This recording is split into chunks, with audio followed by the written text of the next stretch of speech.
Ilya Rozanov. Shane Hollander. I wanted to introduce myself. Okay.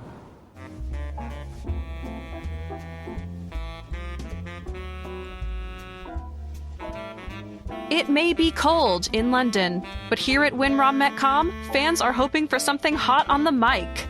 I'm Nora, I'm here with my co-host Jack, and we are taking a break from our regularly scheduled rom-com coverage to talk all things Heated Rivalry Season 1 with our hockey romance correspondent, the one and only Ashley Hufford. Oh, my dream title. I love that. So, you are the first guest we've had on 2 episodes. An honor. Wow, that's actually right. Really honor. Huge. Huge. You suggested another episode, and we're like, well, you have to do it. Yep. And honestly, I can't think of a better episode than me being on a Heated Rivalry. This is my first time publicly talking about Heated Rivalry on a podcast form. Not my first time talking about Heated Rivalry. I was about to say, publicly, you've been talking about it a lot. Publicly, you do not talk about anything else. From what you've told me, it's all that New York talks about. It is all that New York talks about. It's all that anyone has been talking about literally since November 28th, 2025, when the first 2 episodes were released, the day after American Thanksgiving, and the world broke. I mean, I just want to say, from my point of view, I sent this to Jack December 3rd.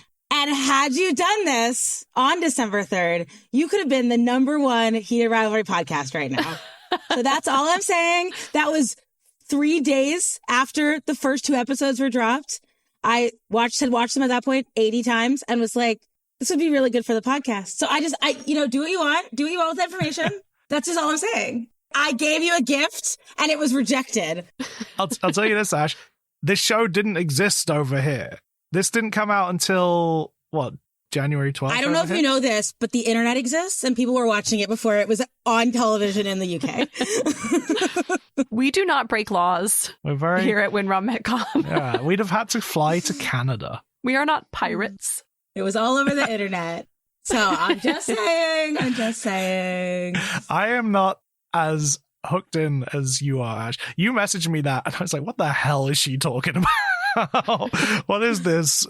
You should have messaged Nora. Nora can figure this out better than I would. It's true. In the future. Now I have Nora's phone number, so now I will now message Nora with when I get in on a hot goss, which that's why you should also do Pillion. Anyway. I've suggested we do Pillion. I was up on that one. Yeah, I'd like to do Pillion. Oh, I was obsessed with it. So at least I'm on some gay shit. Some. Arguably not enough. Not enough. Not definitely never enough. This and kissing Jessica Stein and Pillion. Those are the 3 pieces of gay media. You have Heated Rivalry, Kissing Jessica Stein, and Pillion. Those are the only options. That is the Father, the Son, and the Holy Spirit of gay media. We've covered But I'm a Cheerleader, Kissing Jessica Stein, Fire Island, The Wedding Banquet, and now Heated Rivalry. My favorite. So if you listeners are interested in Ashley's history with and relationship to rom-coms, you can get that information on our episode on The Idea of You. We're going to skip over that. And I want to ask you, Ashley, what is your relationship to hockey? So I did not grow up watching sports.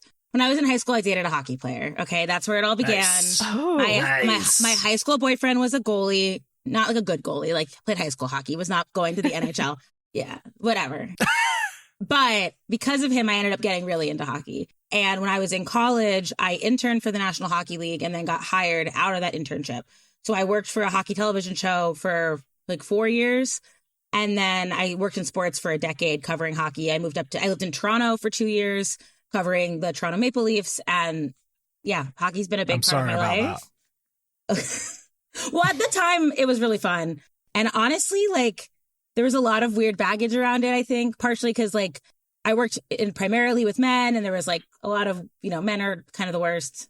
Sorry, men. Not really. No, don't. Never apologize. Never apologize to men. Never apologize to men. We know what we did. That's why I'd kind of not been in the hockey world for a long time. And then Heated Rivalry came out, and I'm deeply back in. Mostly the PWHL, go support the women. But outside of that, I'm a big romance reader. I read a lot of romance and I read a lot of hockey romance. And so I read the whole Game Changer series in 2021. It was after all 6 books were out. So the whole series was out at that point. So I read Game Changer, Heated Rivalry. Then I jumped ahead, read The Long Game because I really wanted to finish the Ilya Shane story, and then went back and read the other 3 books, 3, 4, 5. Yeah. But I've been a big fan of Rachel Reed. I've read all of her, every book she's ever in. And I've loved this book series. So like when I found out it had been optioned, I was really, really excited. And I've been kind of following it when it was optioned at the time. It was optioned for Crave, which is like a small Canadian broadcasting channel. And we didn't know if it was coming to the States at all.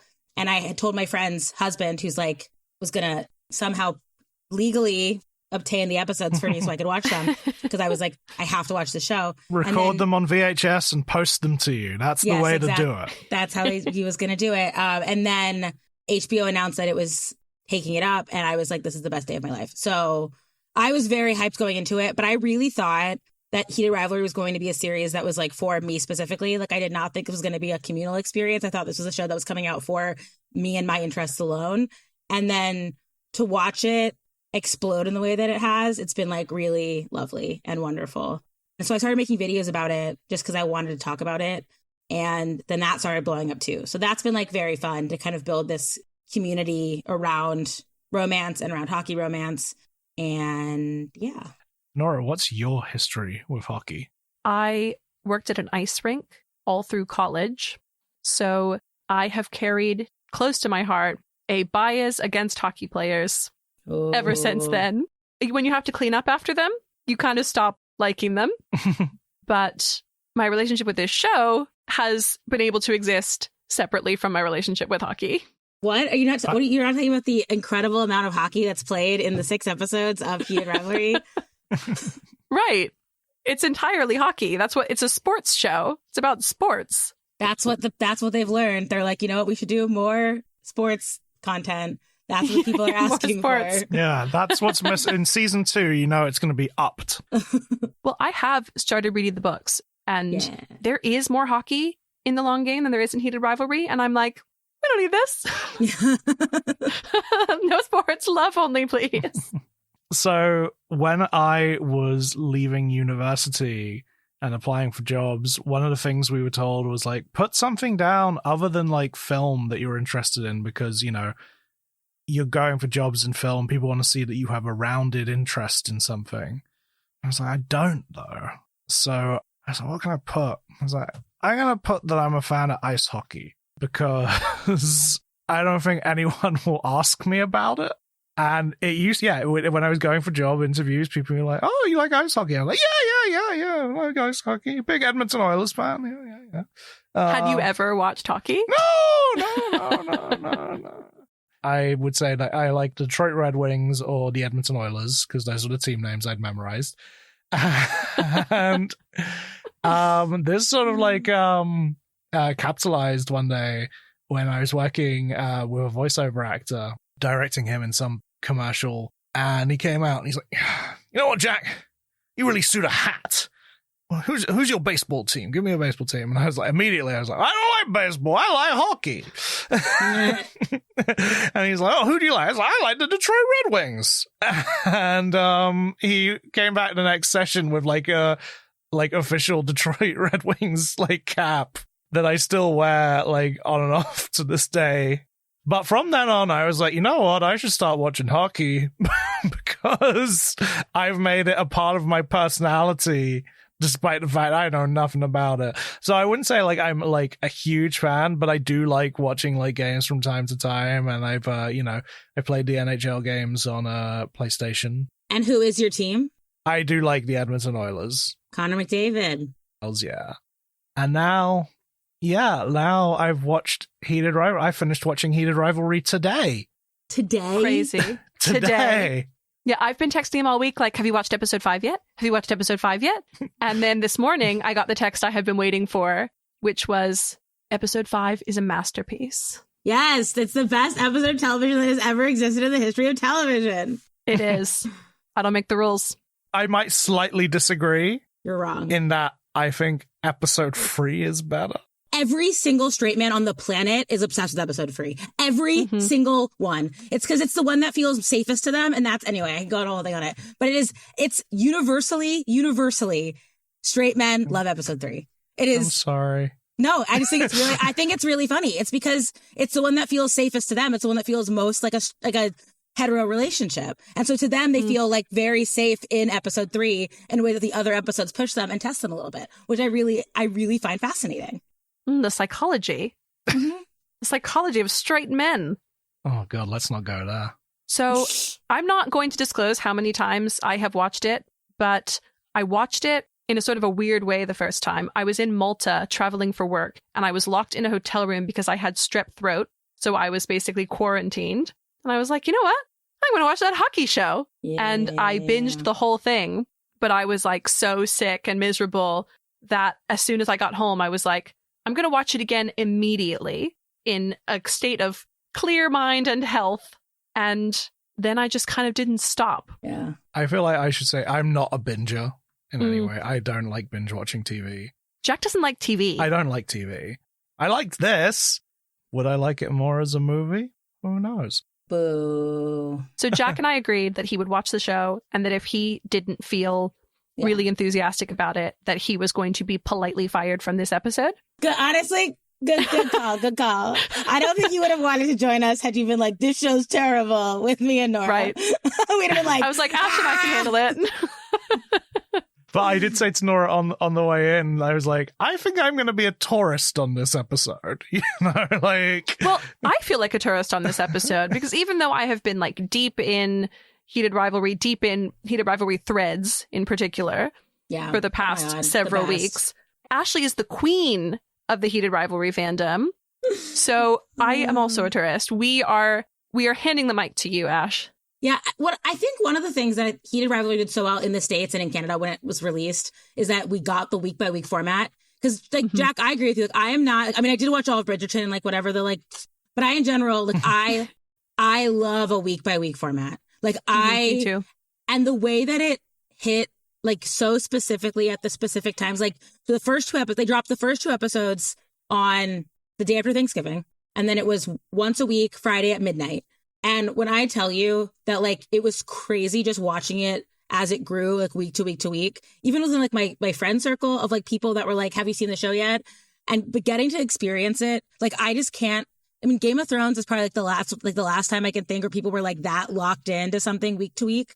But I really think that, like, part of the success of the show and the reason that it exploded in the way that it did is because of that week to week format, especially because of, like, the way that the fan edits worked. And, like, the fan edits are crazy, like, and they would have them out so fast. Like I was like, the episode dropped like 20 minutes ago. How do you already have like 30 fan edits? Like I don't understand. But I really think that helped build this insane momentum, despite on top of the fact that it's like just a really good, like the way I've been describing it is I'm like, no, I'm like, it's a really good piece of art. Like it's like, yes, it's like hockey smut, but it's also like, it's beautifully shot. The music is so well done. Like the music is beautiful. The performances are crazy. I love the fact that like nobody's known. 3 months ago, nobody knew. Take Dylan Walsh's name out of your mouth. But like Dylan Walsh, the stepfather. But like in general, 3 months ago, nobody knew who Hudson Williams and Connor Story were. Going from being a waiter 8 months ago to hosting SNL is a crazy trajectory. Yeah. Before we discuss anything further, would you like some stats? Yes. I would love some stats. Some hockey stats? Yeah. So we're talking Heated Rivalry, created by Jacob Tierney. My boy. Based on the books by Rachel Reed. 2 rival hockey stars at the top of their game face an unexpected challenge when they develop feelings for each other, complicating their careers and the sport's expectations. And that's it, kids. That's what this show is. 100%. That's it, done. And of course, it stars Hudson Williams, Connor Story, Francois Arnaud, Christina Chang, and of course, the aforementioned Dylan Walsh, the stepfather himself. Perfectly utilized. Sophie Nélisse, the book thief herself. She is. She is the book thief. Ksenia Daniela Kalamova as Svetlana, not the book thief. But an icon in her own right. An icon in her own right. The most glorious hair I've ever seen in my life. The other person I do need to shout out is Robbie GK. I love Robbie. My friend ran into him on the High Line in New York yesterday, and I was like, celebrity tourists are just like us, wandering the High Line. That's where that's where they go. He's a musical theater guy, right? Who's transitioned into TV. I think that sounds, yes, I believe I've seen videos of that, but he's Canadian. He's also, other than Connor, they're Canadian. So like, it's interesting because like I had never, I'd never heard of any of them. He's got a nice theater listing on his Wikipedia. Although now that I've watched Heated Rivalry, I see Francois everywhere because Francois has been in like little things. I mean, this year he was in Twinless. He was in an episode of Schitt's Creek a couple years ago. He just keeps popping up. Francois is top billed in this show. No, I know. That man, booked and blessed. Like, he is the quintessential jobbing actor in that he is everywhere all the time and has managed to like skate that line of like being brilliant and never quite blowing up. And I think that's amazing. Like, that would be the dream, wouldn't it? Is to just like do the thing that you love without everybody scrutinizing everything that you do. And now he's having that problem. Yeah. Yeah. He was in Twinless last year, which was a divisive film for some. I thought it was good. I really liked it. I loved Twinless. I mean, he played a very small role in it, but yeah, I really liked it. Speaking of divisive films that Heated Rivalry stars had small parts in, Joker, Folie à Deux. I don't understand how that's divisive. I didn't see it either. I didn't see it either. You could not. Who's in Joker Folie à Deux? Connor Story. Connor Story is in Folie à Deux. Yeah, we can't say who he was because it's a massive spoiler. Oh, I know who he is then. Great. That's how he got his SAG card, and tonight he'll be appearing on the Actors Awards because of the SAG card that he got from that movie. Yeah, he is a big, small part of that movie. I mean, we could spoil that movie. Don't spoil it. I don't know who he is, but I also couldn't tell you a single thing about the movie except Lady Gaga's in it. Yeah, and it's a musical, as much as Lady Gaga liked to say it wasn't. Yeah. So, Heated Rivalry. This is the first time that Rom Met Com has covered a TV show. Yes. And I'm not entirely sure how we want to structure this. It will be lost. Not if I have anything to say about it, because I love That's TV. True. That's All true. I want is to cover TV. We have to do an episode on Lois and Clark. Nobody wants this. Nobody wants this would be a good episode, too. Nora and I are going to do a spin-off podcast where it's about us talking about romantic television shows, and Jack doesn't have to do it. So When T met V. Hate it. What made you think, after watching 2 episodes, to message me and be like, you need to do an episode on this? Okay, so you have this podcast where you talk about rom-coms. And I watched the first 2 episodes of Heated Rivalry, and I was like, this show's going to blow up. I have never seen something where I felt so strongly that I was like, this show's going to be massive. And I really, again, when I tell you I went into the show being like, this is going to be a fun, like, little show for me. Like, for me and my niche hockey romance interests. And I watched those first 2 episodes and I was like, they have struck magic. And so I just knew, and I was like, I think this would be of interest to the people that listen to your podcast. Because I was like, anyone that loves a rom-com is going to be watching this show. Even though it's, I mean, I don't know if you'd call it, obviously it's not a rom-com, but it's in the same vein of like romance, humor, heart. And it's so different from other properties because of the fact that it's so focused on the love story. Like, you don't see a lot of TV shows like this. Like, a lot of TV shows have love stories in them, or you'll watch Gilmore Girls and you're like, oh, I'm rooting for Luke and Lorelai, or you're watching The Office and you're like, I'm rooting for Jim and Pam. But a lot of stuff is happening. This is a show that is hyper focused on Shane and Ilya. Like, everything else is extra, but like the 2 of them and their connection and their love and them falling in love is the entire show. And I think that's part of the reason that it's really resonated, because of the fact that like it's just them the whole time. I mean, the fact that the 6th episode is the 2 of them in a cottage and nothing really happens is like unheard of. Like, people don't make TV like that. Jacob has broken every rule of what TV is supposed to be, and it works and it's compelling, and like I will watch it over and over and over and over again. The romance is the plot. Right. The relationship is the plot. And, you know, at risk of sounding really pretentious, people said similar things about Anton Chekhov. The play The Cherry Orchard, there was some famous review where someone said, well, nothing happens in that play. And they said, well, yeah, nothing happens except one world ends and another one begins. Ooh. And that's exactly how I feel about Heated Rivalry. I mean, this is like, I've had similar complaints lobbied at Ash, one of mine and yours shared favorites, Richard Linklater. Yeah. For just doing stories about people hanging out. Ash, Jack just took me to see the Before trilogy. My number 1 favorite movie of all time, which again, if you've seen Before Sunrise, and then you're like, oh, of course you love Heated Rivalry. Yes. It's hyper-focused relationship, which I just find so wonderful to watch. Which is very much what I loved about it as well. Right. Yeah, more people doing nothing in my media, please. Yes. I love when nothing happens. You got to watch the entire Richard Linklater filmography. He loves You a do. person He who does loves it. He nothing. loves it. He loves a nothing. That's definitely something that appealed to me within the heated rivalry of it all. And I should expand on my note of I hate TV. I hate what TV becomes. I hate that so many shows have to find ways to extend their drama to just keep the show going. If we're talking about it in a romance structure, something you've said to me before, Jack, is you're like, why do shows keep getting people together and breaking them up and putting artificial conflict in the relationship and sort of to draw it out, like it's overstaying its welcome? Like, there are TV shows I definitely like that have that aspect. New Girl, like Buffy, Buffy finds very good ways to keep her and Angel apart. I was like, this is going to be like the reason that I think Heated Rivalry is so interesting, which Buffy's a similar thing. Where, like, for the most part, in straight romance, there is very little actual stakes because at the end of the day, you can just like be together, and the mistakes are like, we're fighting, we're like not having conversations, people cheat, whatever.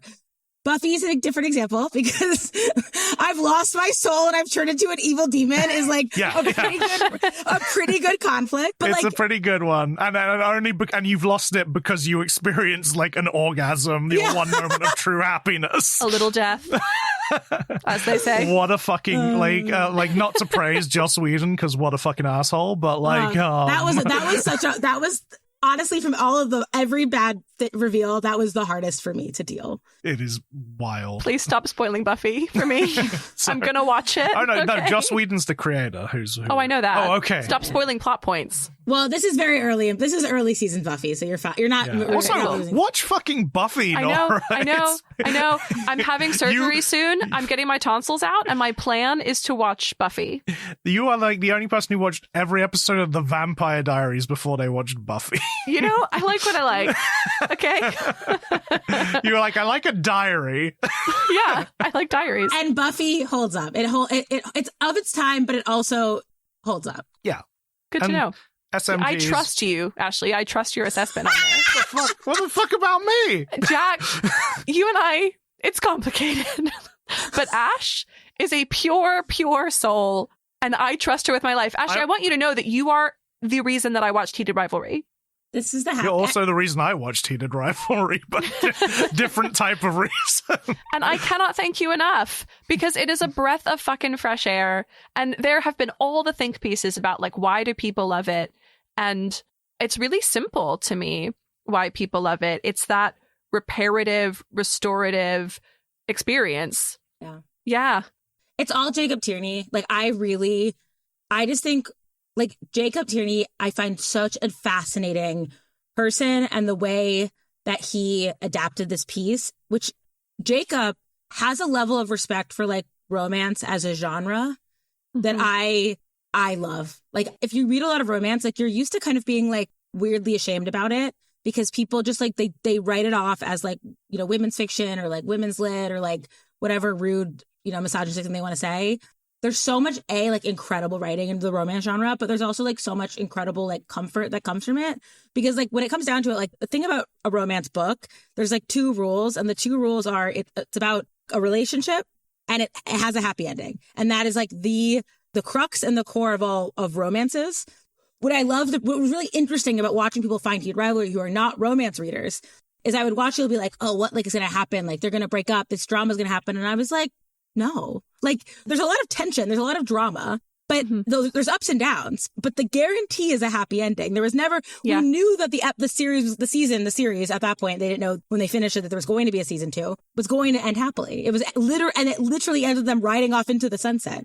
They are driving a car into the sunset. Like, it's a beautiful ending. And that motif of sunlight is so beautiful. And we can get into that. It also is interesting to me because at the end of the day, like they don't really have a rivalry, right? Like it's the media is the rivalry. Throughout the show, people will say to Shane, oh, well, you hate him, right? You hate Rosanov. Which they've never hated each other. Literally from the first time they see each other, they're obsessed with each other. Yeah, like it's completely made up. But they allow it, I think, because it's a good cover and because it's good for their careers. It's sort of a strategic decision, and then it just gets away from them. But one of the most wonderful parts is when they are on a team together. Oh, and what that means to them. It's a moment that I like really sat beautifully with me.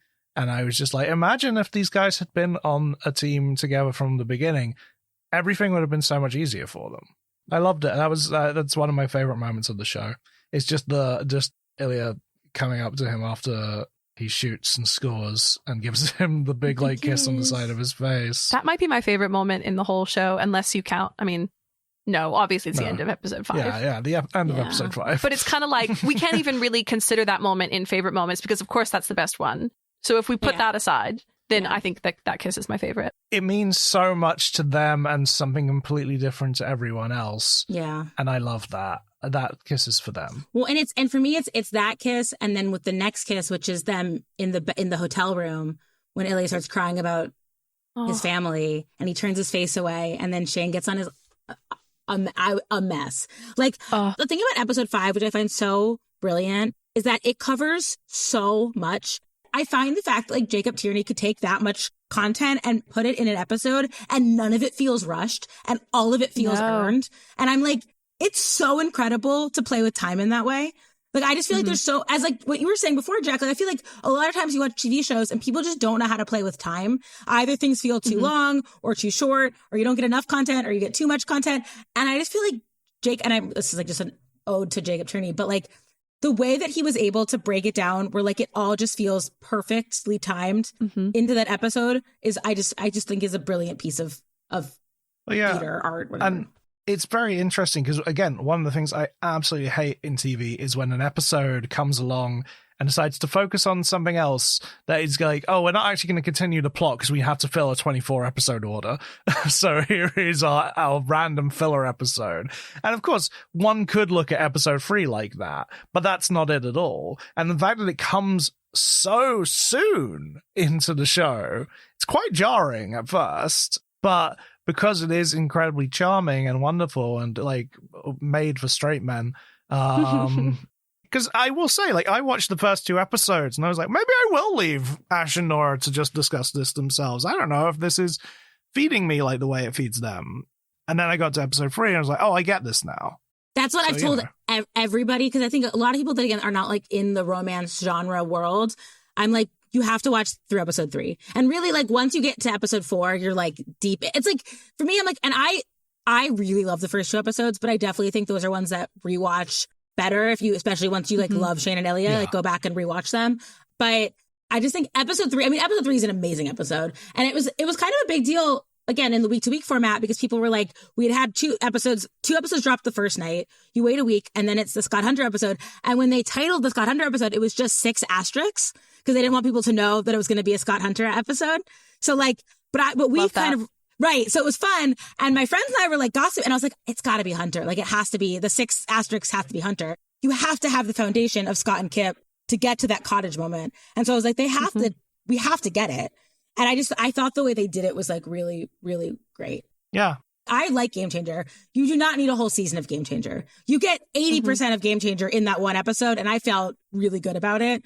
Like, and I love Scott and Kip, but I'm like, I think it was perfect the way they did it. Yeah. In season 2, there's a similar thing, which I'm really curious how they're going to do, because it's book 5, which is Troy and Harris's book, that I think will get something similar because of the fact that you need their story to get to the Shane and Ilya story, or like it's happening at the same time. And I'm really excited to get that because Troy and Harris is my favorite book outside of the Shane and Ilya story. It's, again, book 5, Role Model.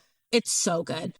And I'm curious if it'll be similar, we'll get like a standalone episode within you'll get to know them before because of Ilya plays for the Centaurs. So you'll get to see them like a little more than you got to see, I'm assuming, Scott, and definitely more than you got to see Kip, because you did not see Kip in the first 2 episodes. But yeah, I just thought it was really, really, really brilliantly done. And I agree. Like, I think some people feel like it comes out of nowhere, and in some ways it does. But also I feel like you need their story, because you need that episode 5 moment to hit. And that episode 5 moment hits because you got episode 3 where you really understand the stakes of that relationship. I mean, it does set it up well in that the end of episode 2 is, that Olympic scene with Scott talking to Shane. I do like the automatic assumption that all figure skaters are gay. Yeah, that wasn't the one, Carter. But classic. But I really appreciate that it's like the hockey player being like, yeah, because, you would think that. Its heart's in the right place. So it's in the right place. He's being an ally. Yeah. Whether or not his friend needs it, he's an ally. Yeah. I think the placement of that coming in at episode 3 is perfect because 1 and 2 are brilliant, but they are tense. Yeah. And 3 is just domesticity and adorable banter and their little meet cute and it's smoothies and it's delightful. Obviously very sad towards the end, but we really need that joy so that we're sort of set up for what we should expect going forward. I gotta say something wild.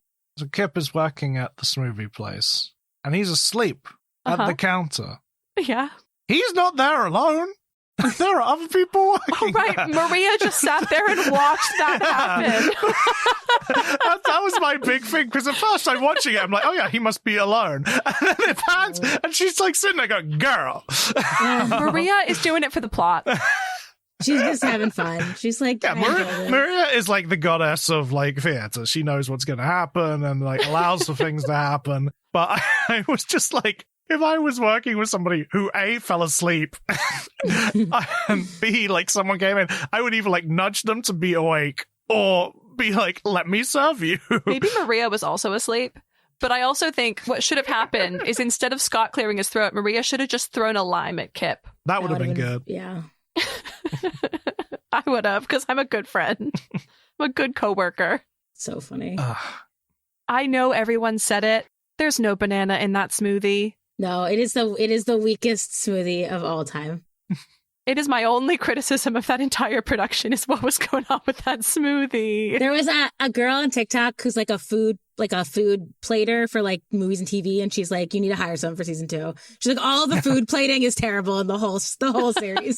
She's the burgers look disgusting. She's none of their food looks edible. She's you need someone in charge of the food. And I was you know what, girl, get your bag. Go be the volunteer food plater on Heated Rivalry season 2, the most talked about job in the country. I feel like they're gonna put a smoothie in season 2 and it's just gonna be the thickest smoothie that anyone's ever seen. It's just Can't even get it through the straw. It's just gonna be a banana. Just a banana. Just a banana with a straw in it. Shoving it through a straw. My favorite thing about the show, and the thing that has kept me hooked in with the discourse, is that we all seem to have collectively agreed that the way we're watching this is as if we're analyzing it for AP English Lit class. And I am so here for it because that is how I engage with everything. Yeah. I mean, people are they're deep diving it. They're looking at again, we can, I don't know if we want to get into the sunlight discussion, but you go through and you can pull moments from the first 2 episodes and find direct parallels in the last 2 episodes. It's just so, every single thing is thought of. And I find it amazing because I'm this is what I want from all of my media.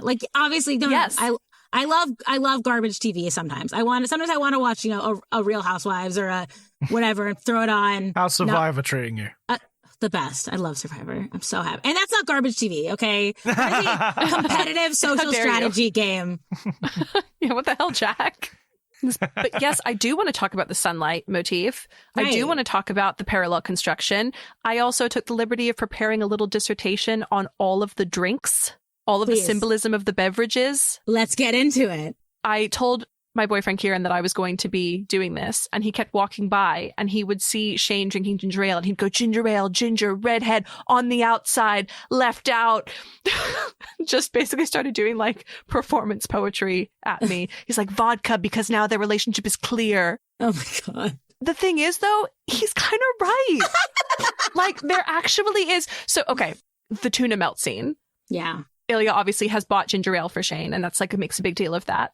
And then for the rest of the episode, he keeps trying to order ginger ale and keeps not getting it. Yeah, he just wants someone to quench his thirst, and the only one who can quench. And then in episode 5 during the monologue where he's I just want everyone to be happy. I want all the food to be right. I want all the drinks to be cold. And I was he did that for Shane. Anyway, sorry. Go. Yeah. And I just was so mind blown. I was oh my God, that is actually really beautiful symbolism. And I was I wonder if there's more of that. So I did a deep watch of the whole season, just looking at what they were drinking. And okay, so I'm going to preface this by saying, famously, people read into stuff that creators do not intend. And sometimes it's like a happy accident. Sometimes it's like the opposite of what they intended. Like there's the whole thing with Ray Bradbury and Fahrenheit 451 where people were like, it's about censorship. And he was like, no, it's not. And they were like, but it is though. And he was like, fuck you. That's not what it's about. So I really hope I'm not doing that with our Lord and Savior, Jacob Tierney. I'm actually, we don't have enough time to get into every note I made about these drinks. So I'm just going to give a couple of the highlights. I don't know. We got a lot of time. It's a lot. You don't know how many notes I wrote. It was a lot. So I'm just going to get into a couple of them. This is the drink report. Right. The Heated Rivalry drink report. Skating on the ice and ice in the drinks. So one big thing is that obviously ginger ale is Shane's drink. But you see, like, wine symbolizes his parents and his parental expectations. Like, his parents want him to drink wine and he won't. They tell him to bring the wine to Hayden's. And Jackie's like, what am I going to do with this? There's the main sort of drink symbolism from the book is that they have been hooking up for so long that they have started to pick up information about each other when they didn't realize they were. Like, Shane knows that Ilya drinks Coke. Ilya knows that Shane drinks ginger ale. And so they have those drinks at the tuna melt scene. But the fact that they're drinking two different things, it's like they're not quite on the same page. But at the cottage, like from the Coronas onward, they are always drinking the same thing when they're together. Like never again do they have different drinks. Vodka is Ilya's drink, but it's also kind of representative of it's representative of good things. It's representative of his relationship with Shane. Like when he's drinking vodka, he's either with Shane, thinking about Shane, on the phone with Shane. When anyone drinks dark liquor, bad things are happening. So like Ilya's dad pours them whiskey or whatever and Ilya takes a sip and then his dad goes, oh, you're drinking and you can't even win a fucking hockey game? Like he gives him the drink and then criticizes him for taking a sip of it. When Scott passes Kip a whiskey, Kip does not drink it and passes it back and leaves. And they presumably break up for a period of time. And yeah, dark liquor, bad things. Vodka, when everything's clear. Rose and Shane are never drinking the same thing ever. Even when Rose tells Miles, go get us champagne, Miles comes back with champagne for Rose, beer for him and Shane, and Ilya's also drinking a beer. So you've got the three queer men in the club all drinking the same thing. Rose is drinking champagne. Like it's so, like I hope this was all on purpose because it's so beautiful. I think it is. I think Jacob is a genius. I really do. I deeply think he put that much thought into every single moment. Oh, I love it so I have much. more, but I'm going to leave it at that. Those are my favorite ones. No, if you want more, you can sign up to our Patreon, in which Nora analyzes the drinks of everything we watch. I'm so glad that it is socially acceptable for me to be like this. Our Patreon is called When Rom Met Com Mixology. The remix. Yeah. Yeah. Can I say? They're thirsty boys. They're thirsty boys. Those were the water from minute one, the water bottles. Yep, didn't even talk about that, but that was in the notes. More. Bullshit. But I did a video about this where I pulled screen grabs from early episodes and then showed the direct comparison. Even when you come to the way that in the moment where they're doing the press conference and their feet touch, and then dinner, and then later on when they're having dinner with his parents and their feet touch, or there's so many moments where Shane is having meals with his family where there's they leave an empty space next to him where they're filming it where it's you see both parents and then the other camera it's Shane and this empty space and then Ilya fills the empty space. Yeah. The waiter literally says, are we expecting anyone else? No, takes away the extra place setting. And that's right after Shane runs out of the tuna melt scene. Oh my God. That's the other thing too that I really, really, really, really love about the show is, again, as a book reader, they really understood the moments that are so critical to the book. Giving us the entire tuna melt scene, I was floored. The scene with them at the bar at the All-Star game, I was could not believe they gave us that full scene. I wanted the Ilya with the kids in the pool so badly. And I was they gave us Hayden's invisible children. There's no way they're giving us the kids in the pool. And then they gave us the kids in the pool. And it was even funnier. I love the kids in the pool scene. I love the kids in the pool scene. Oh my God, my heart. But we were laughing because we were joking about it where we're it was probably a take your kid to work day where they just made everyone bring in their kids. And then it was. It literally was. All the children were the kids of the crew. I was oh, they literally were just bring your kids, please. We need small children. That is so cute. I really wondered whose is the baby in the aquarium scene? The baby's also someone's kid. It's someone who works on the show's kid. Shout out to the Mpreg fanfic crew that got their one line about trying to impregnate me. Happy for them. Happy for them. Which, justice for Mr. Hollander. He is so fucking funny. Everybody needs to stop saying that he's not funny. That was really funny. We got the bellboy joke. We got all of his little chirping. He's funny. As Rose said, you're secretly the funniest person I know. Like, Rose says that. And we on this podcast are not going to keep that secret. We're going to tell everyone Shane Hollander is funny. Everybody. We love Shane Who Hollander. says that? He's amusing. But that's the thing that I like. Again, it's like you look at the way that they use words, like the way that Ilya is always calling Shane boring. But like really, when he says boring, he means like the most stable thing in my life and you're all that I want forever and ever and ever. Like all Ilya wants is boring. Like all he wants is to feel supported and loved. Like I think a lot about in episode 4, how like they're both trying to use their like comfort things. Like Ilya feels so comfortable about sex and about his sexuality. And so he's trying to talk to Shane about like, oh, do you like girls? I like girls. Like, and Shane is just completely shut down. But then Shane's like, oh, I feel comfortable talking about my family. And so he's like, Ilya, tell me about your family. And Ilya completely shuts down. And then finally in episode 5, they're both able to talk about the thing that they weren't able to talk about in episode 4. Where like Shane is like, I'm gay. And Ilya's like, my dad's a cop and it sucks.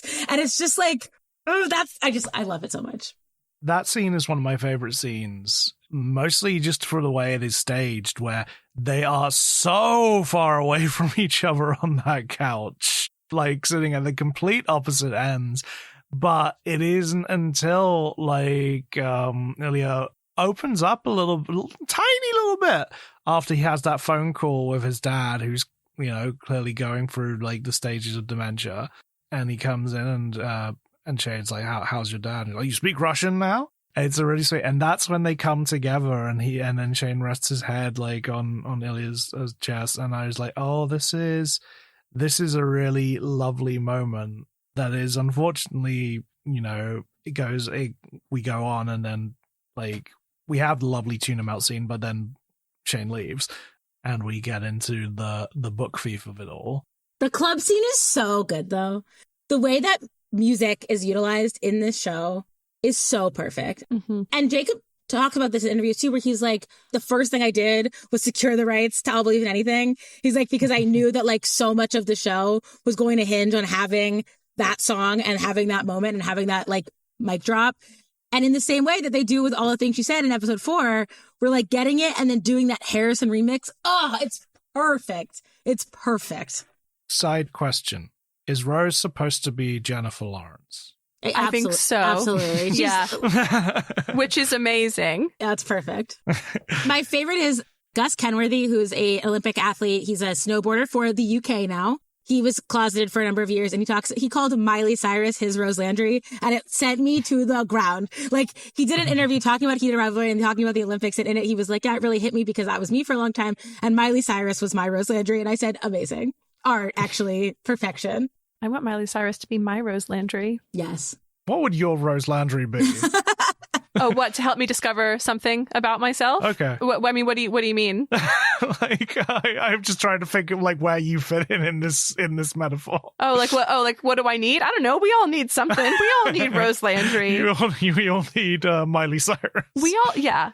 There's just something so beautifully healing about. So we talked about that like restorative experience. Over and over and over and over again in this show, people are set up to be smacked down and then they aren't.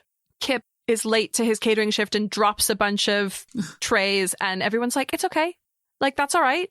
Shane comes out to Rose and she's wonderful about it. The Shane doesn't entirely come out to Rose. It's not entirely of his own volition. She guides him to it. She holds his hand and she sweetly pulls him out of the closet. I don't mean it in like a bad way at all. It's a beautiful scene. It's a really lovely scene. Mm-hmm. He would never have done that by himself. No, and that's why she's such an amazing character. But you can see the fear in he is a deer in the headlights. He is so scared at what reaction he's about to get. And then it's a lovely one. It's like there's a little micro moment where when they're talking in the bathroom and Ilya says, oh, I read the New Yorker now. And Shane just sort of scrambles for something to say. And he goes, oh, my dad reads the New Yorker. And you see his eyes kind of go dark. Like he's like, why did I say that? That was so stupid. He's going to make fun of me. And Ilya just like flirts back. And remembers it forever. Yes. Anything Shane drops down, Ilya takes and files into a little cabinet of like Shane facts and like guards those little Shane facts forever. So nice. So healing. It's just so, again, I'm just coming off of SNL. So this is, we're talking about the two actors, but it just really like blows me away seeing the work that Connor Story and Hudson Williams do in this show, and then seeing them as like real people and realizing like how incredible they are as actors. Like, it sounds very dramatic, but like the performances they're giving are so, the way that Connor Story can like shape his face is so interesting to me. Like, I've just never, I find it fascinating because if you watch the SNL, when you watch later SNL, like you just would never see Ilya there at all. And I'm like, it's brilliant. Like, he like, they talk a lot where like, obviously he's great at accents and he learned like Russian in like 2 weeks and blah, blah, blah. But like, it's just wild to me how nuanced those performances are and how different, like Hudson is a maniac. Like, he's crazy. And yet he can box it down to be Shane, and he's so good at it. And he's so alive, like behind the eyes. Yeah. Like, every time that his eyes went glassy, I cried. Like, I felt everything that he Don't marry Svetlana. I think what broke me, so every time I watch it, I cry at something I didn't cry at the previous time. And the last one, I absolutely lost my mind at, like, Mom, I want you to know I really tried. I'm gonna cry now. Like, and that was a scene that's not in the books. That was an added scene, and it's such a beautifully added scene. It brings so much to the story of giving them that moment together. It's wonderful. What do you think Ilya and David were doing inside? Making pasta? God, I wanted pasta after that scene. I know, you're like, well, they're just shoveling it in as well. Yeah. What a fucking dream. And like throwing cheese on it like there's no tomorrow. He was so excited. his little shoulder shimmy. I'm like, that's me when I'm eating pasta. I'm like, I saw an interview or something. Like, Connor Story was like, oh, I've been off carbs for ages because obviously he had to look like that. And so he was being told to eat pasta in the scene. So he was like, oh, you fucking bet I'm gonna. And that little shoulder shimmy was like unintentional.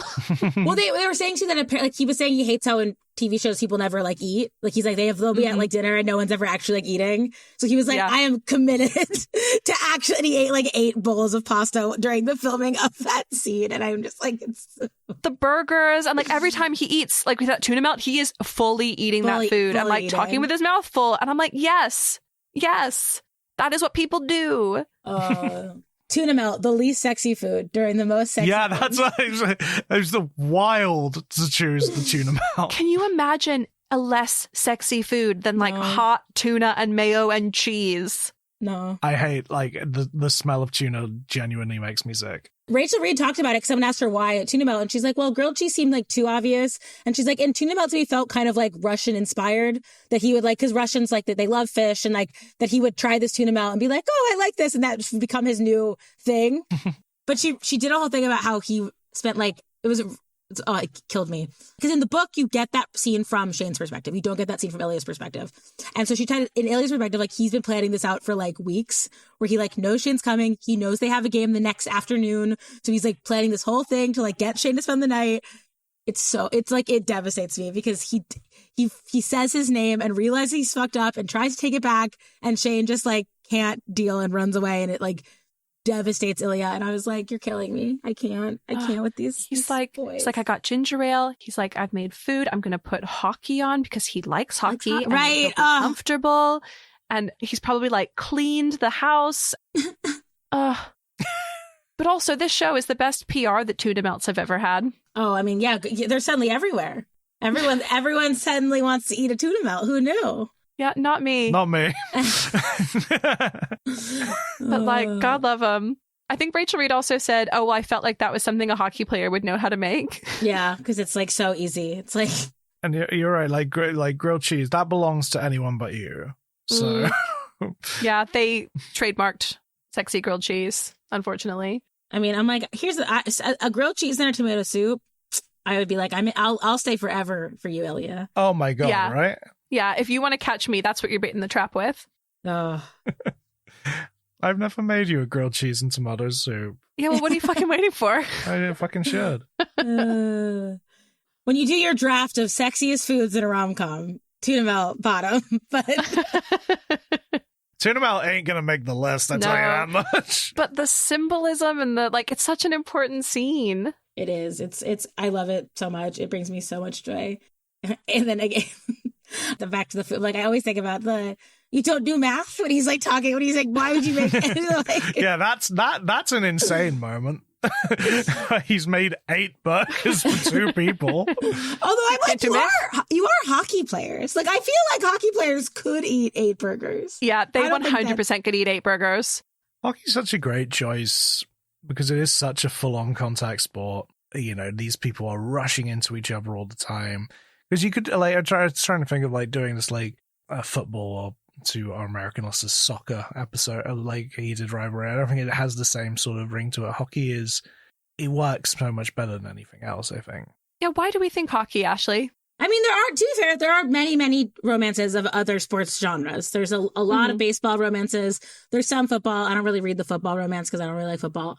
A couple basketball. But no, I mean, I think hockey, for whatever reason, is and I think part of it's because people don't know a lot about hockey. Like hockey is by far the least popular of the 4 sports. This is why you pick it when you're looking for in your resume for a secret oh yeah, I know hockey. Good point. I don't know what makes hockey sexy. It's it is violent, it is hypermasculine. So the idea that there's actually all this softness within it is very appealing. Yeah. I mean, it's also very Canadian. Yes, true. Visually, it's very interesting to look at. I think more so than most, I'd say basketball is also very visually interesting to look at. From a sort of storytelling perspective, I think hockey is a unique choice and one that works perfectly. You know what I think it might also be is that hockey is obviously bigger in cold places. So it's in these hockey towns, it's always cuffing season. Yeah, there you go. Right? Winter is romantic. People want to cuddle. They want to, nest. Want to share a hot chocolate. They want to fuck. Yeah. Oh, I love it so much. I have a question for you all. So the texting in this, I actually think was so brilliantly done because obviously in books, we get all this inner monologue and it's so hard to figure out how to convey that information on screen. And I think they use texting really well to achieve some of that. Yes. We didn't even kiss. Oh, a perfect use of, in the book, a thing Shane thinks, and now we get in text form and it's gutting. Gutting! I'm slowly erasing deleting the it. text. Oh. Devastating. Okay, question for you two. When Ilya texts Shane, how many times can you come in 1 hour? Obviously, Shane responds, I don't know, maybe twice, which is the cutest thing that has ever happened. He did so seriously. He's like, I think. Maybe twice. He's there calculating rebound time. I want to know, how would you have responded to that text? Block and delete. No.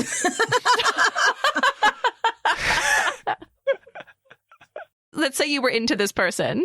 Oh. How are you responding? I still think block and delete. Oh, come on. You guys are no fun. No, what would I answer? You're like, maybe 2. I don't know. Maybe twice. I feel like my answer wouldn't be far off from Shane's. Not to out myself. What are you outing yourself as? Well, just not incredibly dialed into flirting and being sexy. So if someone asked me that, my response would be either what's the funniest way I can respond to this, or what's my most sincere, honest response. And the correct response is that's you have to figure that out, sir. You're the not you, the person you're texting. That's your job to see how many times in an hour. I don't need to worry about that. That's on you. Yes, Ashley. I think a nice safe response is let's find out. Yes. I think a fun response is, or, a spicy response is as many times as you tell me to. Ooh, that is spicy. And Shane is maybe 2. I don't know, maybe twice. Jack, what is the funniest answer? On the spot. Oh, yeah, that's awful. Fuck you for doing that. Now I feel like when my dad tries to make jokes. It's okay, we can cut it. How many times? Because it also depends, do you want to be funny in a way that will make them laugh, or do you want to be funny in a way that will make them want to find out the answer to their question. Or it would be something like, how much cum could a Jack come? And if a Jack could come Jack. Damn. I'd get there. You win? You win. You win? I hate it. Anyway, block and delete. That would be my actual response. Man, just for, those listening out there, I am single. So, you can snap all this crap up off the street. Ladies, get in line. Yeah, big bag of shit in a Tesco bag. Another text moment is Ilya says, I still want that asshole. And Shane replies, I think that you should ... and then erases it. What do we think he was going to say? Go for it, or come get it, or... I think that you should focus on your studies. Young man. I think that you should think about hockey. Ilya tries so hard to sext with him, and he just cannot do it, and it's so funny. I would give up. Yeah. 90% of Shane's texts are like, we have a game later. So I based on historical records, I think it's like you should prepare for the game and leave it at that. Sweet boy. Sweet boy. Oh. And this is once again outing myself. Much better in person than I am in text.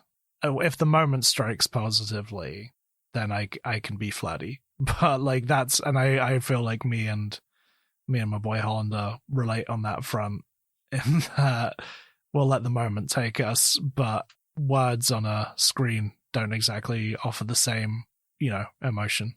I find it easier via text because you can draft, you can think about it, you can... That's not what love is, no. Love doesn't have drafts. Love is immediate. Yeah. Wow, I can't wait for your merch line. Love doesn't have drafts. First T-shirt of the Rom Met Com award. That also takes me out of it. If I'm working on crafting the perfect sort of response, it's less about the person and more about me at that point, and I don't like that. Can we talk about consent is sexy? Yes. And they make it the sexiest it's ever been in this show. Oh yeah, it is so consent focused. It honestly, sorry, this is it reminded me of Wuthering Heights. Jacob Elordi is consent king. He's like, I'm going to treat you like trash. Are you okay? And she's like, yeah. He's like, I'm never going to love you. Is that good? And she's like, absolutely. And I was like, consent is important. Consent. Yeah. And everyone talks, obviously, Ilya, consent king, very, very hot. There's one underappreciated consent is sexy moment in episode 3 when Scott and Kip are hooking up and he sort of kisses down Kip's stomach and he goes for the button on his pants and he looks up and he's kind of like, yeah. And Kip's like, yeah. And he's like, yeah. And it is hot. I was like, yeah. Well, when he takes his shirt, turns around and his shirt's off and he's like, do you want a tour? Or, and he's like, or, definitely or. It's like one of my favorite lines. Yes. Or. Yeah, wild move. And it's so bold of someone who's that deeply in the closet. But again, right. At that point, they're pretty, it's basically go time. He's essentially asked him out, but I just think it's so funny that he's like, I'm hiding in the closet. I will also take my shirt off and offer to give you a tour of my apartment. Crazy work. He was Scott was him hyping himself up to that. He was like, I'm just going to rip the Band-Aid. Just going to rip it off. Just going to rip it off. He's like, I can read the room. I know what's happening here. I gotta say, I do love that. How do you feel about eating in? Oh. What a line. Oh, that's sex. Sexy. And you feel about Thank ordering. God that place was busy. Yeah. Because Mexican food, almost as unsexy as tuna melts. Oh, a taco is very sexy. A lot of cheese. Cheese and beans heavy does not feel like the sexiest of foods. Guys, I'm getting turned on right now. But I love how Kip is because sometimes I'm Kip, where I'm constantly oh, this guy's gonna ghost me, or we hooked up, so I'm gonna leave now. And then Scott's like, don't leave me. And then Kip's in the morning is like, okay, I'm going to go before you kick me out because I'm like, it's going to really hurt if you throw me out. So I'm going to be like, I'm leaving so that like I don't feel bad. And Scott's That's like, so real. Right. And instead, Scott's like, actually, not only do I not want you to leave, but I want you to stay forever. Like, I want you to never leave my Comes house. fucking like Belle in Beauty and the Beast stuck in that place. Yeah. He's like, sorry, I'm really intense, but here's what I want. I want to go to practice, and when I come home, you're here. And then I want to go to my game, and when I come home, you're also here. That cool? And he's like, yeah. And like, as the viewer, it feeds us because we've watched 2 episodes of Shane and Ilya having amazing chemistry, clearly really liking each other and refusing to spend time together. Yeah. Like, they leave this, like, I have never seen a hookup with the clinical efficiency of Shane and Ilya. I've never seen anything like it. I cannot imagine. And like, we are yearning for them to just hang out. And then we get to watch Scott and Kip hang out. The scene where he like throws himself over the couch, it like Ashley, you're reading my mind. Oh. I like grabbed Kieran and I was like, why do you never jump over the back of the couch to make out with me? I texted you both at one point saying that like this show makes me miss being in love. That was about that episode. It's beautiful. And like, yes, Ashley, I'm with you about the power dynamics and it being a sort of more familiar romantic structure and why it might be more appealing to straight men and also to rom-com fans because it is a rom-com structure of that episode. It's a perfect episode. I deeply love it. It is perfect. Francois Arnaud's performance, every line that he says, it's like, that's not the way I would have thought to say it, but there is no other way that anyone could ever say it except the way that you have. Yeah. It's so understated. It's like every line is thrown away in a way that makes you like lean in and listen harder. I don't know how to do you know what I'm talking about? He's got such a I'm obsessed with all the performances, but Francois Arnaud, I think, is just he's so good because in every way, Scott Hunter is the perfect man.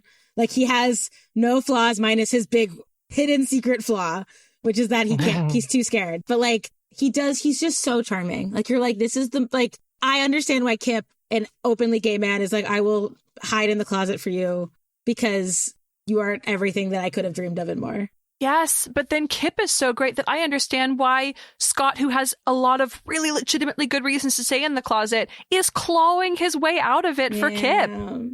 The thing you miss, because and you've read Game Changer, in the book, their whole relationship happens in like 4 months. It's like where this one, because of the way the timeline works, ends up being like 3 years and we don't really know what happens between the end of episode 3 and the kiss in episode 5. He gets that whole art history degree while he's waiting for Scott to come out of the closet. Correct. So I think that's what we are all assuming. The one scene I really wish we had gotten, my favorite scene from Game Changer, is when Scott just shows up to Kip's house and meets his parents. And that was the scene that I wanted it, like one earlier in episode 5. I'm glad. I don't think we needed it. The timing is fine. The show is about Shane and Ilya. But the scene where his mom goes to the door and she's like, Scott Hunter is here. I wanted the scene where Scott gets hit by the puck on the ice and Kip goes full like mom mode. Yeah. Oh, and his dad is like, I knew you were in love because of the way you were freaking out at this random hockey player getting hurt. Yeah. Oh my God. Can we talk about Kip's dad? Oh, the parents in the show, minus Ilya's horrible dad, elite. Like Kip crying and his dad just giving him that big hug. And you're like, oh, what are these amazing parents? And then his dad goes with him to watch his boyfriend win the cup. It's lovely. It's not far off the relationship I have with my dad. Oh. As you can hear on the His Girl Friday episode. Yeah, when we finally get to the episode that was supposed to come out this week, our dads are the guests. That's so cute. Oh, fun. I love His Girl Friday. It's a great film. The bit I screamed at in episode 6 is after Shane's dad sees them kissing, he just drives away. And I like scream like, he's just driving away. I was like, that's bad dad. That was a moment, not my favorite moment, but it was a moment that I got really worried. Didn't want him to be abandoned. And I think it's like, I get it from the dad's perspective was like, I'm giving you privacy and I'm giving you like space. But I agree that I think Shane was like, oh no, he hates me. Yeah. Because that's the scene also that they changed from the book, which is the Shane breaking down at the cottage. And Ilya being that, like, it is scary, but you're brave. Oh my goodness. A perfect addition line. And then Shane's response, shut up. Shut up. You are brave. Shut up. Perfect. And then him just like falling to his knees and like holding Ilya around I was like... People are getting that line tattooed on them, and I'm like, I get it. This is my tattoo. Wait, do you have a Heated Rivalry tattoo? I do indeed. Wait, what is it? Explain it, because this is an audio medium. Oh, yeah, an audio medium. It's 2 Polaroids from the cottage. So it's Shane and Ilya looking at the sunrise the morning after he said, I love you. And it's the scene where they're playing in the lake, where Shane's sitting on the rock and Ilya has got his little feet. That is so cute. When did you get that? December. I got it the week after the cottage. Oh. So I had the idea of doing a Polaroid, and then I was like, I kind of like a stack of Polaroids. It's sort of like, I like the idea that like they don't have any photos together digitally because Shane is so scared, but they might have like physical photos that live like at the cottage. Was my thought process. That's nice. I'm trying to figure out what one of my notes means. And maybe you can explain it to me. What does it say? It's for episode 3. And I just wrote, he deserves sunshine. It's what Elena says to Scott on the dance floor. It's the most iconic line of the whole series. Okay, well, all right. Well, there we go. I figured it out. I wrote it down. She says, he deserves sunshine, and so do you. Yes. That whole sequence where she takes him to dance is one of my favorites. Yeah. Let's give a shout out to the women of the series, because all of the women in the show 110% perfect. Like, you got best friend Elena. She's like, you're fine. You're cool, Scott. You're a hockey player. If you don't treat my best friend right, dead to me. Then you've got, obviously, we talked a little bit about Rose already, queen of kindness and goodness. She's like, love my gay boyfriend, here for you no matter what. We got Svetlana, the only person that has ever given Ilya any sort of love, when she's like, you love me, but you love him more. Incredible. Perfect. Like, so good. When his brother's being horrible to him and Ilya's just letting his brother be horrible to him. And then when his brother's horrible to Svetlana, that's what makes him break. Like, that's when he's like, he grabs him because he's like, you don't talk to my girl like that. Yeah. Yes. And that's such a romance trope. And I love it being used here in a platonic way. Yes. Yeah, me too. Yeah. But all the women in this show are peak. They're all great. And I do think there's like it does show like the incredible relationship between like women and queer men. And like, that's such a fundamental relationship, I think, for a lot of women, because the queer men in our lives are so important and we're such safe spaces for each other in a lot of ways. I mean, we should be. So I really loved getting to see those relationships explored in that way. Elena gave me big Nora vibes. Oh, that's a thank you. Compliment. That's really beautiful. Yeah. It's also a good segue to talk about the sunlight. To get into it, this is the sunlight of it all. And again, this all hinges around the fact that Jacob Tierney had to get I'll Believe in Anything, the Wolf Parade song, in which the big line of the song is, give me your eyes, I need sunshine, right? The first time we hear that song is in episode 3. It's when Scott's running. And you hear the dun, dun, dun, dun, dun, dun, dun. Anyway, so Scott's running, you hear the beginning of I'll Believe in Anything. But you kind of, again, like it's playing there, but you don't really think about it. And then throughout that, so both the Shane and Ilya, where a lot of their scenes are happening in the dark, in Vegas, in dark hotel rooms, in dark rooms, in dark times, all the dark. Episode 3 is the first time we hear I'll Believe in Anything. At the beginning of the episode, that entire theme of that is, again, their hookups are mostly happening in the dark, in dark rooms. Elena says, he deserves sunshine and you do too. Then episode 4, again, you start to get some sunlight in that one, but it's still very much at home. Like, they're hooking up in the daytime. Yes, it's a tuna melt. And then it goes to shit. And then they're afraid to do that again. Correct. And then they're back in the club. It's dark, all that stuff. Then episode 5, where you really start to see you start to see that sunlight metaphor really come into play. Florida, them being together. The Sunshine State. And it all culminates in the reusing of I'll Believe in Anything. Also, the episode 5 titled I'll Believe in Anything, when they do the kiss on the ice. You get that moment, you get them coming to the cottage, and then the cottage is just all sunlight. The entire episode, sunlight, sunlight, sunlight. And so they wake up in the middle of the night, they exchange I love yous, and then they go out to the dock to watch the sunrise, and they're never in the dark again. And I'm tearing up. Like, it's so beautiful. It's so well done. It's so amazing. Oh, Oh, I just realized something. The montage in episode 4, My Moon, My Man. Yeah. It's the moon. It's the opposite of the sun. But the moon also reflects the sun. Good point. Hello. Good point. And it's about like the phases of their relationship and the changeability and the inconsistency, but it's also a really sexy song. And Jacob Tierney, I fucking love a montage, and that man can montage with the best of them. Some of the best montage, the scene where they're hitting each other against the boards into them fucking is like one of my favorite montages ever. Like so good. So good. And also a thing that hockey allows. Yeah. Just a gift on a silver platter. Smash against the side of the rink, smash against the bed. Fuck yeah. Ha ha hot. There is a real joy in just the structure of watching people deal with relationships. It's a reason why I love doing this podcast, is because my favorite thing in the world is to sort of examine relationships and especially through film. And this show like capitalizes on it so beautifully. And like what's really, really beautiful for me at the moment is to watch you two just go back and forth about it. Clearly, I have not engaged with the show as much as you have. I've seen it and I loved it, but I've not gone back to it because I only finished it this morning. You gotta, like, I know that you have a policy about rewatches. I do. Do you want to explain that policy? I don't like to rewatch something unless it's been a year since I last watched it. That's You're crazy. going to have to break it for this.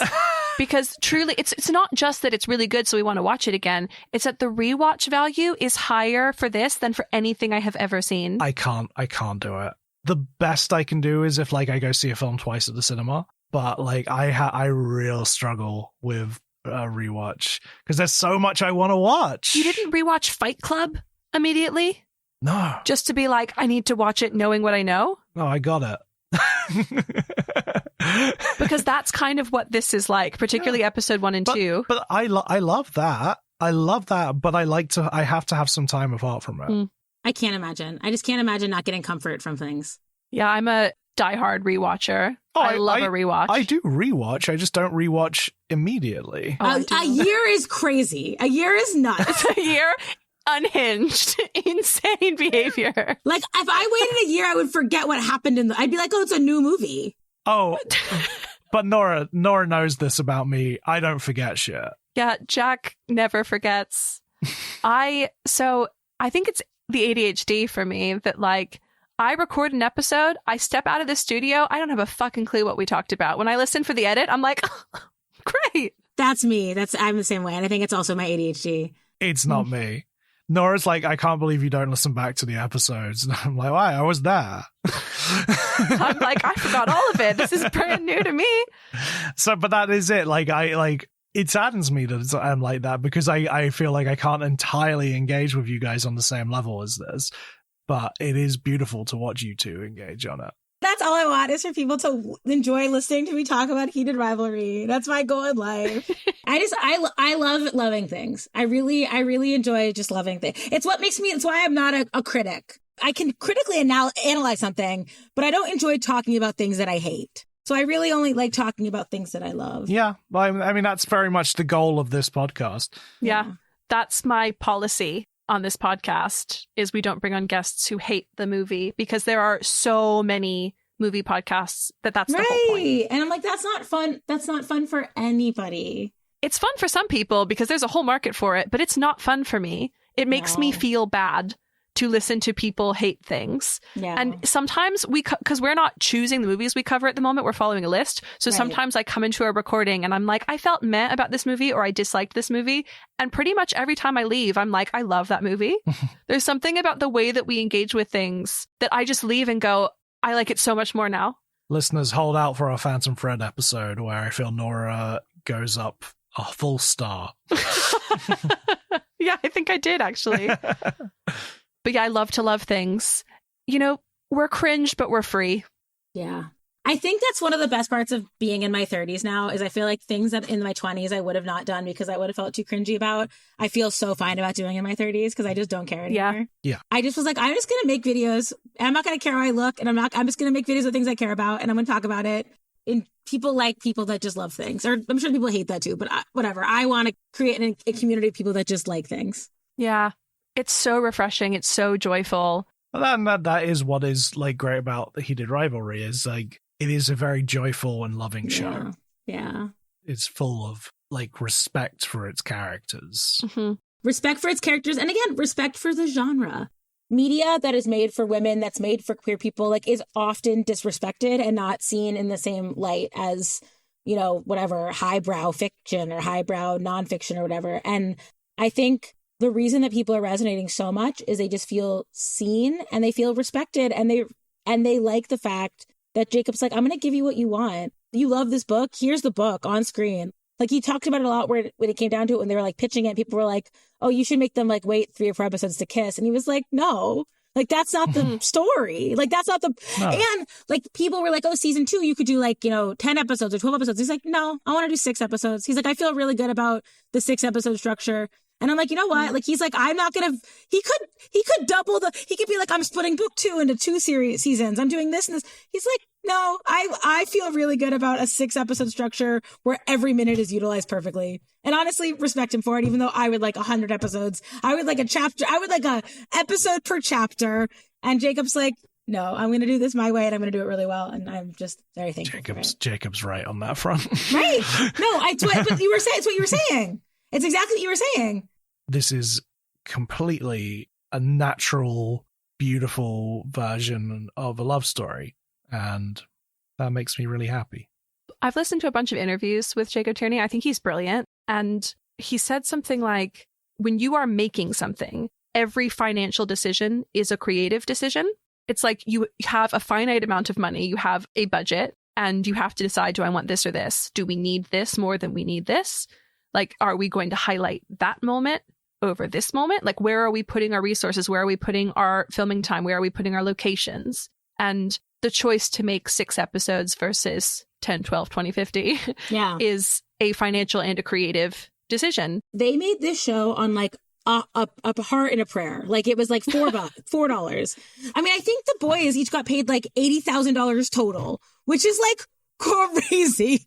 Yeah, I think it was $3 million an episode, I think was their budget, which is really nothing in comparison to like an HBO show would not be doing $3 million an episode. Wait till season 2. I don't think their budget is going to be much higher from what I hear. He said it's not, because they're not getting any HBO money and they're keeping it. Right. It's still not going to be Emmy eligible. Sad for me, but good for them, I guess. And honestly, keep them away from HBO, because I mean, this will be on HBO. Agreed. Who knows what HBO is going to look like a year from now? Yeah, let Canada handle this, because clearly they are doing it better than us. I just realized we haven't talked about one of my favorite moments. Ooh. The photo shoot.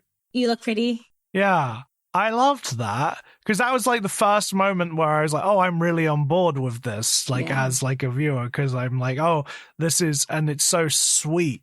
Mm-hmm. And their reactions to each other and the growing frustration of the camera crew. Jacob Tierney is playing the director of the commercial. I wouldn't have doubted it for a second. Yeah, it's great. But also, when you think about the fact that Ilya orchestrated this, because at their last like good game handshake line, Shane says, see you in October. And Ilya's like, that is too far away. That's like rewatching something a year from now.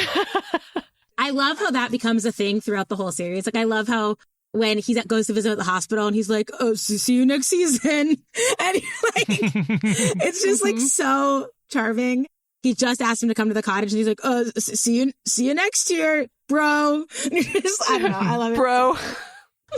The hospital. I love the hospital scene is my favorite. Every scene's my favorite, I know. Yeah, like we've got to make a list of all your favorites. But like when he's just like Ilya, like oh, this boy is stoned as fuck. Better. And then when the nurse comes in and he goes, oh no, oh no. She's like, you're not gonna smother him, I. But my hyper fixation is will you come to the cottage this summer? Don't go to Russia. Come to my house. Like the way he says it is so good. We'll have so much fun. No one will know. We can have a week or maybe 2. Or even 2. We've not even really talked that much about the ending of episode 5, but the decision to end it on I'm coming to the cottage. Cut to black. The emotional journey of that. Go to the cottage. Ash holding up her "I'm coming to the cottage" shirt. I have so much illicit Heated Rivalry merch now. It's actually insane. Just, it is masterful, the structuring of that moment. And I think Brendan Brady said that he'd watched it 80 times or something in post and had cried every time. Yeah. Yeah, I was just like, because I texted you right after it being like masterpiece. I was like, I didn't want to send you a picture because I had really bad hair. But I was like, tears were just streaming down my face. If Ashley can do weeks of content with a terrible black eye, you can send me your end of episode 5 ugly cry photo. But Ash is like a better person than me, so like I'm lame straight guy who only likes episode 3. Jack, you said you cried at 3 points in the show. What were they? I did. I cried in episode 3 where it was clear they weren't going to be together. Aww. I cried at the end of episode 5, as I've just told you. Or maybe I cried 4 times because I also cried during the scene where Rose gets Shane to come out, and then I cried during the scene with Shane and his mum. Oh, I can't break down how many times I cried because it was a lot. And also for me, it changes every time I rewatch it. Like the moments that hit me change. I wonder if I would have cried more if I didn't watch this on the train. Probably. You watched it on the train? I had to watch some of it on the train. I'm a very busy man. He's busy. He's important. He's on the move. He is literally on the move. Watching Ash is crying now. Oh, I'm crying. This is like when people are like, "Oh, I hated Interstellar. I saw it on an airplane." And I'm like, yeah, that's because you watched it on an airplane. I don't know. One of those beautifully cinematic movies that you'll watch on a screen this big. And then are like, I didn't like it. And I was like, yeah, because you watched it on an airplane. Not a place to watch. Mm-hmm. But Ash, I liked this. You're coming at me like I was like, this fucking show. You're just not giving it your full attention if you're on fucking train. Oh, trust me, I'm giving it my full attention. But the only time I wasn't is when I was like, oh, maybe I shouldn't be watching this on the train because it's just fucking like rampant fucking going on, and there's just a woman sitting next to me eating her fucking tuna melt. Rampant Fucking is the name of my band. Rampant fucking. What type of music is that? Just polka? Metal. Should we talk best song? Ooh. Best song is so hard because, again, as we've said multiple times throughout this, the songs in this show are so good. So good. One thing that helps is that All the Things She Said, the tattoo version, is already on the playlist because it was in Nora. Oh, that makes sense, Russia.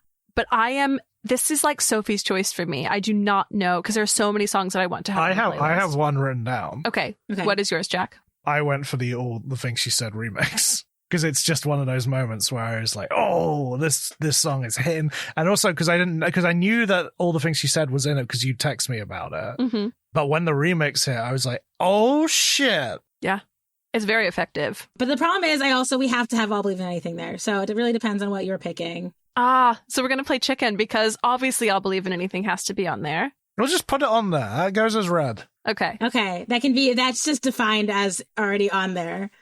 Because that has to be on there. Yeah. The problem is the song I would want to do, I can't pronounce the title for, I think. Because it's French. The Anarchy of Happy Days is the translation.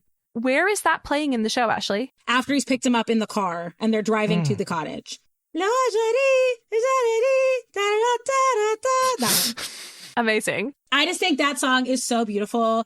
And it's the one where it's all about sunshine, but it's in French. It's just all about finding happy days and being beautiful, and I'm obsessed with it.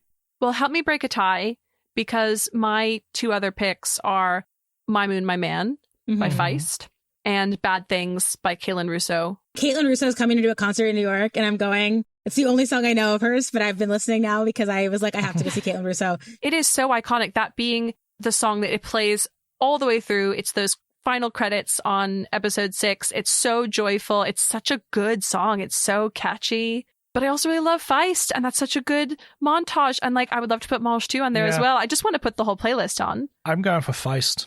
You're going for Feist, Ashley? What do you say? The main reason I'm anti-Feist, and this is not because of the show, it's because there's an interview they did where Jacob talks about the music choices. And in it, he's like, I was telling the boys, and they go, oh, we know Feist from Sesame Street because they're babies. And they know 1, 2, 3. They only know Feist from 1, 2, 3, 4 from a Sesame Street song thing. I mean, I they're not wrong. I also know Feist from being in the 2011 Muppet movie. Yeah. Amazing. But you were an adult then, and in 2011, Hudson Williams was 10. Yeah, but I like the Sesame Street Feist 1, 2, 3, 4 monsters walking across the floor. Yeah, that's a great song. Okay. I guess that has solved it for me. I am going to put the Kaylin Russo song on because it's not like she really needs help from us, but it's like, well, let's put a newer artist on the playlist. Yeah. Great. It's done. It's settled. So that brings us to would do, wouldn't do, have done. I also put this on Threads and asked people to submit. So I will read out a couple that I really liked. Yay. So my favorite would do was someone just said, I would have swallowed.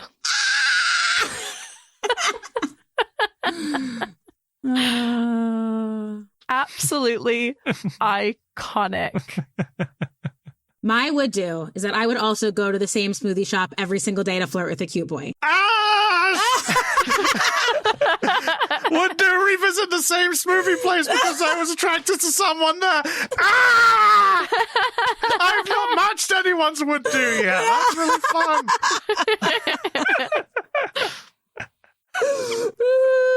That's perfect. That's perfect. I knew I liked you. I'd revisit a smoothie shop if you were there. Oh, yeah. Every day. I'm like, oh, you again? No, really? Gotta get the same thing, because last time I won my sports. Give me that banana. Really slowly pulled a banana. Ilya's voicemail message is, hi, this is Ilya. I will never listen to your voicemail. And that is my would do. That's perfect. That's a perfect voicemail and a perfect would do. Oh, I should have also said, I would have swallowed came from Threads user Ashley Noel 1221. I was about to be very hilarious. scared. We love you. You're an icon. You were very scared. It came from my subconscious. Yeah. To which my response was, girl. My wouldn't do is I would not be in a 9-year situationship. Sorry, Shane and Ilya. I support you in all of your endeavors. I could not do a 9-year situationship. There I saw the person once or twice a year for 9 years. But good for them. Glad they worked out. That's the exception, not the rule. Yeah. I wouldn't play hockey. One thing, I've never been on the ice. Never? Never. Wow. What if you're really good at it, though, and you don't even know? Yeah, what if you're like a savant? All right, fine. This Christmas, come see me in my one-man ice hockey show. Perfect. Jack Gregson's Heated Rivalry. Friend of the show, Hannah Fisher, said, I absolutely would not refer to anyone as my lover in front of any parent ever, or in front of anyone, for that matter. She's right. She's right. She's right. But only if you say, my lover. Ilya, no, that's gross. Ilya, no, that's gross. I wouldn't, as a bartender, question why someone is ordering a non-alcoholic drink. Maybe they're driving. Maybe they're on antibiotics. Maybe they're pregnant. That's one for you. Maybe they're in recovery. Right. Maybe they're an alcoholic. Maybe they just don't fucking feel like drinking. Yeah. I've had this because I don't really drink that much. And I've been to like places and people do ask you, bar staff ask me, oh, why aren't you getting an alcoholic drink? I've never had that. And also I was a bartender for a long time and you are trained not to do that. No, like, people are bad. I would never, ever. Yeah, hideous. Actually, once I was bartending and a guy offered to buy me a drink, like a customer, and was like, oh, and something for yourself? And I said, oh, no, thank you so much, but I can't right now. I'm on antibiotics. And he said something that haunts me to this day, which was, oh, is it for a down there problem? And Ashley's face. Yeah, I have never recovered from that. No. That's horrible. It was the most hideous thing anyone's ever said to me. I was like, tonsillitis, but thanks. And I ran away and never came back. Did he think that was attractive? I think he thought he was flirting. No. Like, He actually said down there problem? A down there problem. no. Yeah. No. And I'm someone who would rather do the joke than the flirt, but no. No, it's not funny. No, it's not. It's very much not funny. Gross and weirdly invasive. Which is sex in general. And there's the joke. There's the joke. We got it. There it is. Yeah. He brought it around. Oh, yeah. What have we done? I have had many gay boyfriends. So as someone who was a high school theater kid, spends a lot of time around theater people, I, like Rose, have had many, many gay boyfriends. So relate. Well, similarly, I have had a woman I was dating ask me, "Are you sure you're not gay?" Oh, no. You two are on the same wavelength today. I know. Wow. Hey, Ash. Wow. Yeah, I've had my Rose moment. not an unneeded Rose moment. Wow, unnecessary Rose moment. Is she called Rose because it's close to Rose enough? I don't know if that was intentional, but it does feel intentional. It's also Rose and Lily. Both flowers. Yeah. Quick shout out. Hayden always calling him out for being like, you play better after you've gone out with Lily. And he's like, what? And Hayden is right. Anyway, sorry, go back to it. People are sleeping on Hayden. We love Hayden. Really, really, really attractive man. Beautiful man. And I don't see anyone talking about that. Yeah. And two, he's so funny. His like old-timey like interviewer voice. Like, Mr. Hollander, I can't do it. I deeply love Hayden. And as if you're reading Long Game now, you know Hayden becomes a big part of the second book. And I love Hayden. An absolute delight. So my favorite have done from Threads, this was Jenna on Threads. I have been someone's Svetlana, including best friendship, sex, helping him hook up with guys, and the paperwork to legalize him in another country. Oh, I was like, that is true friendship. That is like the friend, iconic, actually. Right? Very iconic. Like, hell yeah, Jenna. She's a real one. My have done, so I actually have two. My first one is, you know how Scott says, I know I'm too intense. Everyone tells me that. When I was saving up to move to the UK to do my master's degree, the way I raised the money was I was an egg donor. And as part of that screening process, you have to have a full psychiatric evaluation. Yeah. I asked to read the results of mine, and they said, emotionally intense, but not at a pathological level. Oh my God. Honestly. That's yeah. If you have a serious boyfriend, if you didn't and you were on that dating profile, first line, right? Registered emotionally intense, but not on a pathological level. You're welcome. Certified by a professional, not pathological. The thing is, I hadn't had an ADHD diagnosis at that point, so like, joke's on you, babe. There we go. And my second one is, I have learned a Russian accent for a role, but not nearly as successfully or notably as Connor's story. I was 14. I am not great at accents, but it's one that weirdly I have like hung on to. Again, I don't think it's very good, but I go into it anytime I'm talking to my dog. Small dog. We go to park, we chase stick, we come home, we have kibble, we take nip. Good plan, yes? Yeah. This is like, I do the same with mine where I just go French. Ruby, what are you doing? Yeah. You're not supposed to go over there. Sacre bleu. Well, you're so Ilya and Shane. Oh my God, we are. Yeah, and they get a dog, don't they? Yeah, they get Anya. I'm very excited for the dog. Season 2. Do we want a rom-com Braydal for this? Legally, we have to. Legally, we have to. Okay, so the rom-com Braydal is a scientific and legally binding system in which we rate and rank romantic comedies. The first 3 parts are out of 5. The 4th part is 0 to 100 scale. First 3 parts are leads/chemistry, supporting characters, and plot. And then the 4th part is the rom-com scale, which is a 0 to 100 scale, 0 being more romantic, 100 being more comedic, and 50 being that perfect balance of rom and com. How are we feeling on leads/chemistry? 100. It's probably about a 1, right? 100. 5. It's a 5 for me. 5. Yeah, it's a 5. 5. Supporting characters. I will also give them a 5. I think they do a really good job. Obviously, Shane and Ilya are the crux of the story, but I don't think any of the supporting characters to me feel like underdeveloped. Like everyone fills a role very well. The supporting characters get their own episode in episode 3. Yeah. 5. Yeah. Also, 5 stars just for Kip's friend Sean, who when Kip says he's not gay, he goes, then make him gay. 5 stars for that. 5 stars. Plot. Also 5. Gotta be a 5. 5. Yeah. It's perfect. It's perfect. It's just people falling in love. It's romance as a plot. There's no problem there. Yeah. And now onto the rom-com scale. I mean, the thing is, both the book and the show are funny.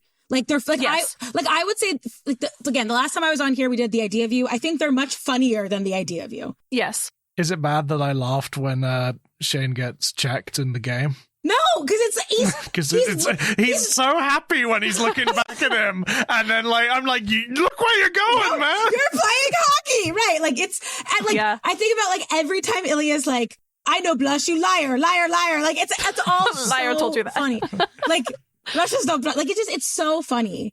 But like obviously I'm not gonna give it like a 50. Like it's not a rom-com. It's definitely a romance. Yeah. But I would say like I would put it in like the 20, 25, 30 range. Yeah. Yeah, I've gone 20 on this. I said 30. Then I will go 25. The funniest moment of the whole thing for me is when they're at the dinner table and they say, "Oh, you've been in love that whole time?" And they're like, "No." And they go, "Well, what then?" And the way that Shane really stares at Ilya while Ilya is trying to like explain that they've just been fucking this whole time, and Shane's just like, shut up. It's so funny. And the dad's but like, also what? Capped with the dad still not getting it. right. Lovers. Ew. And then the way Ilya gestures like, yeah, lovers, but like Shane told me I wasn't allowed to say that. It's so funny. I also like we talked about this before about like when he's eating the pasta and then Shane goes to like be like slow down, and instead of slowing down he just goes for he's like oh, you want me to be closer to the plate? Like I just think it's so funny. Like he's like no, and he's like, oh, sorry.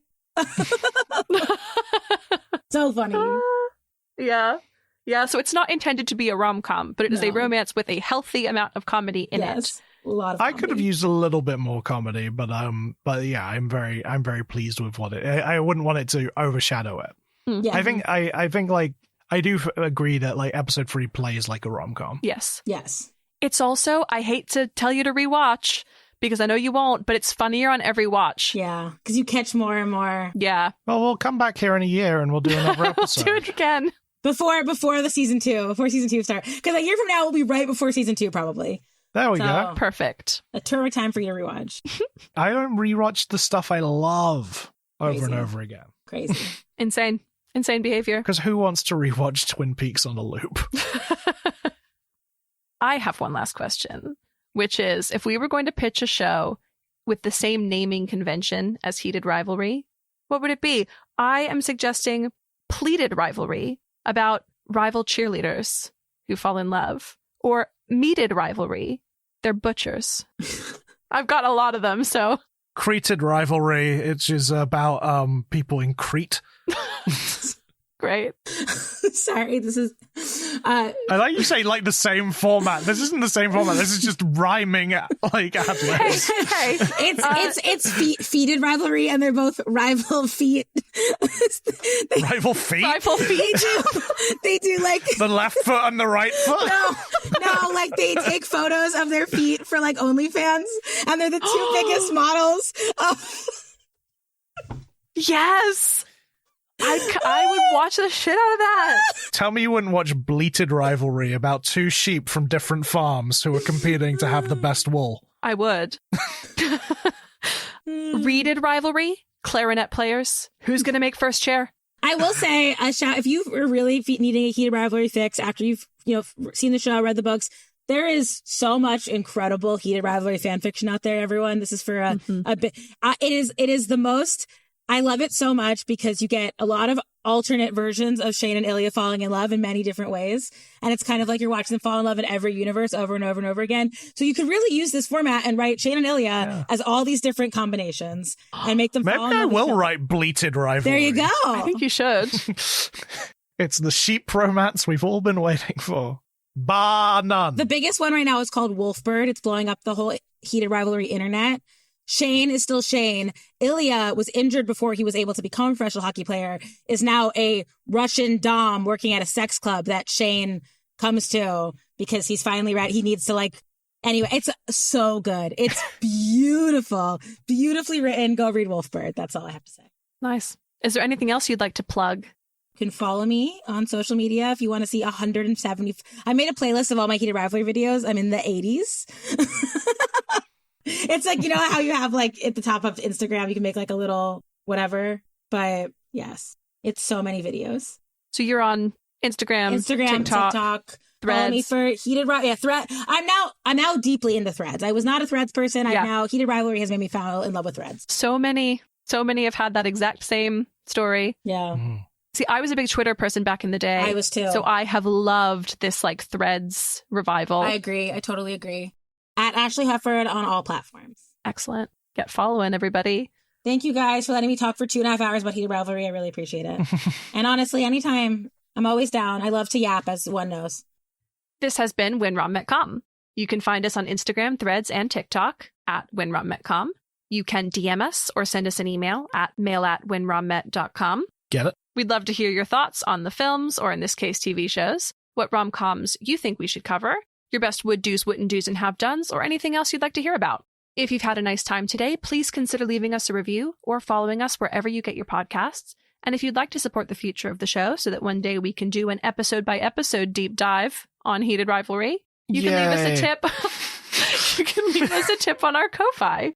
Next time, we will be discussing number 17 on Vanity Fair's list of the 42 best romantic comedies of all time, His Girl Friday. Thanks for listening, and remember, we don't hate you. Not even a little bit. Not even at all. See you next time. Bye. Bye. Bye.